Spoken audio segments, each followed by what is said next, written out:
Yeah, I feel like Dante will be ready to go in this one too, but you can monitor their injury report.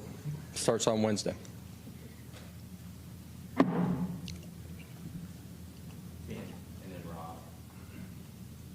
Josh, anything y'all, in examining the run defense the past two games, anything that you're communicating to your guys as you get into this week? I know the numbers have still been good overall, but I imagine there's some yards in the running game that y'all would like to have back. Yeah, there's some free yards that I don't want to say we've given away, but like integrity of the defense, gap sound, guys a little bit out of position, create some of the vertical seams that guys have hit us on the last couple of weeks. So it's really all three levels being tied in together, and alignment and assignment, and then play with technique. Coach, we've asked you about the defense all year and just kind of how it's shifted on that side, but can you just talk about how you played an SEC football game the other night went out with a walk-on at quarterback, and you won the second half. You increased the lead. How impressive was that? It was a good performance, as a football team. There's some things that we got to grow and be better at. But first half, did a lot of things well. Some red zone things offensively that we obviously got to correct. But you look at the second half performance and guys going out and continuing to compete and playing smart football for a majority of the second half. Was proud of the way they continued to compete. And, in this one, I mean, you got to go earn everything against them. Offensively, extremely talented playmakers out on the outside, good offensive line, talented running backs, quarterback is a dynamic player, and defensively, it's a typical Georgia defense. It feels like Lance Hurd is starting to find his groove a little bit. Is that bearing out on film when y'all go back and watch it? Yeah, certainly. Lance is a guy that missed a bunch of training camp.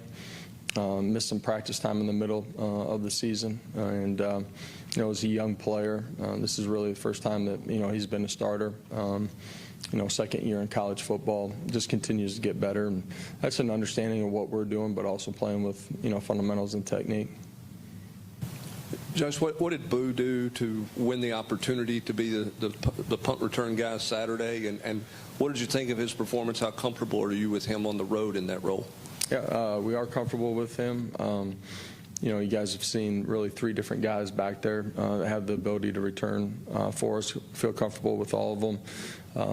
I said it after the game. It wasn't just what Boo did last week. It's just a culmination of him growing as a young player to gain the trust, and that's not just over a week's worth of practice, but really an entire month. His consistency and growth.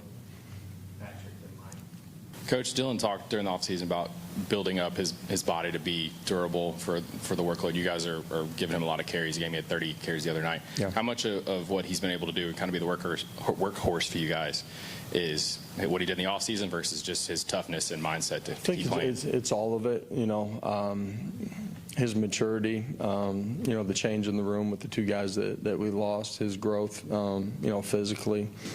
All those things play into him being the guy that can carry the bulk of the load, and really him playing the way that he has throughout the course of the year. Coach, Carson's struggles have been pretty well documented. What do you see from him at quarterback, one, and then two? How has Nico managed that NIL so effectively? We heard coaches talk about how important that was to locker room chemistry. Yeah, he's an extremely talented quarterback that's played extremely well throughout the course of the season. He's the key that turns the ignition for them on the offensive side of the football. Playing quarterback, man, sometimes what people see isn't just the quarterback play. It takes all 11 playing together. He's a really good football player. Coach, what's the value of showing a play or a formation and forcing an opponent to have to prepare for it versus maybe saving it for a certain occasion in the right moment? And at the end of the day, every Saturday is a new season. You can look at the scores every week, and you can see that play out. So it's all about putting your guys in the best position to be successful. Patrick and Rob. Coach Seldon got some playing time, some carries the other night. Seems like he's been kind of in and out of the lineup all season. What's this season been like for him since he came off the shoulder injury? Yeah, it's just, as a young guy, he's had to battle his way through some injuries early in spring ball, limited some of what he was able to do during the course of training camp, built his load, kind of got nicked up in the middle part of it and missed some time. He's just a young player who's going to continue to get better. I love his attitude, his effort, his want to. He's a guy that's always in here watching extra films, so he's got a great future in front of him. He's just got to continue to chase it. I know that you got a ton of new faces from when you went down there 2 years ago, but the magnitude of that game then was enormous. But just how much more prepared do you think this team is, this program is, to play in a game like this in your fourth year with what you've established? Yeah, more prepared. We've been in all of our systems longer. This football game is different than the last one.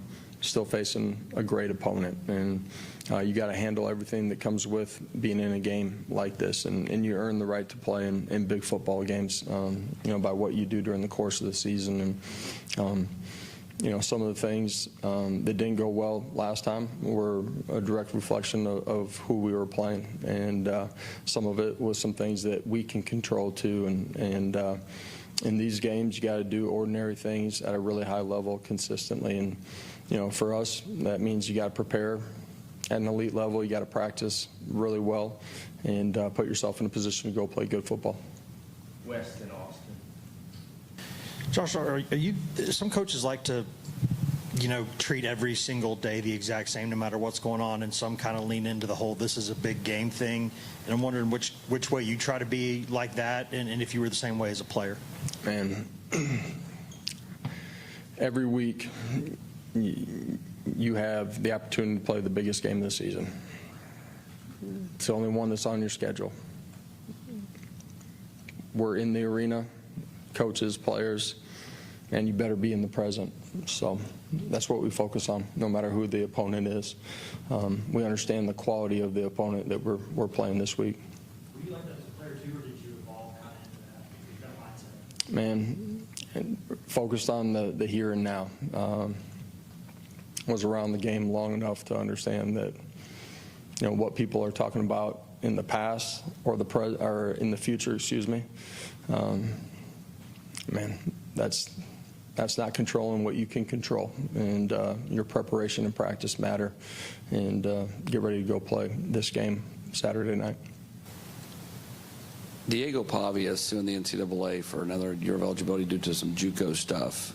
I mean, Miles Kitselman kind of has a similar path. Didn't play a whole lot of football before he got here. If Pavia won that, would that be something where you all would try to look at maybe getting Miles an extra year if he wanted to come back? Man, I have no idea that that lawsuit was going on. So I'll refer to compliance and my meeting with them here in the near future, and I'll get back to you on that. How would you rate your wide receivers' physicality at this point in this season, and how important is that on the perimeter in this matchup Saturday? Yeah. When you're playing a good football team, everybody talks about physicality and line of scrimmage, and that's always true in this league. But a lot on the perimeter too.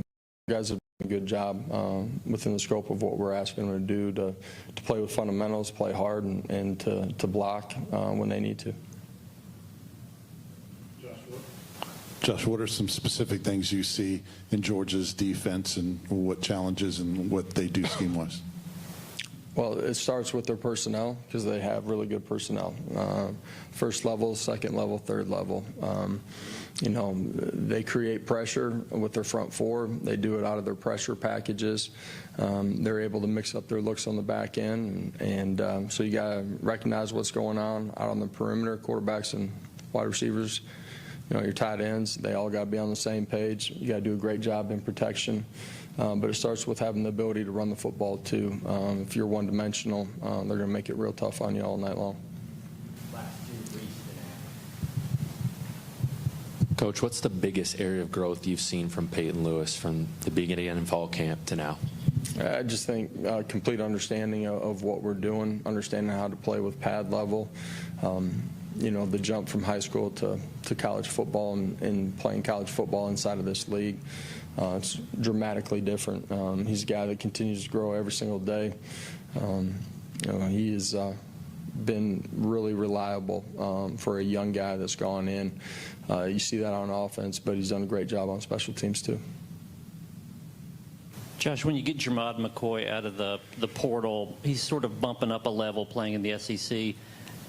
Are you surprised that it's come this quickly, that in year one that he's been able to play this well, or did you guys see that from your analysis of him before he got here? We expected him to come in and play extremely well. He had shown that on tape against good competition.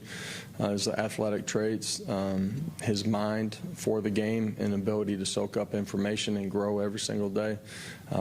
So we expected him to play at a really high level. But man, I love what he's done and how he's competed this fall. All right, appreciate it. You guys have a great day. Mike, even you too.